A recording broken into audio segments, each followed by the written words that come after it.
You ever get asked the question, how much? How much are your services? How much is whatever it is that you guys sell at your business? I've got a client at Easton University that's one of the most respected architects in the country for residential homes. He always got that same question, actually still gets it. How much? How much are your architecture services? Until Easton University, his answer was always the same. It was probably the same as your answer. Well, it really depends. Depends on the project, depends on how much you use us, depends on how big the house is. There's a lot of factors there.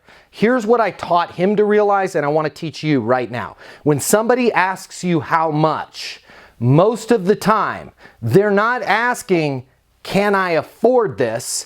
They're basically giving you a buying signal saying, I think I want to do business with you, but I want to know a little bit more. I want you to feel comfortable and confident delivering your price. Here's how you do that. When somebody says how much, answer the same way my architect does. What is it about me? What is it about our firm that makes you want to do business with us? Oh, you're awesome. You're terrific. We read the article about you in Architectural Digest. Our builder recommended you, said you're the best. Once you establish all of that comfort and confidence from the buyer, it's a lot easier to deliver your price. Hey, follow me for more tips on how to be successful in business and life.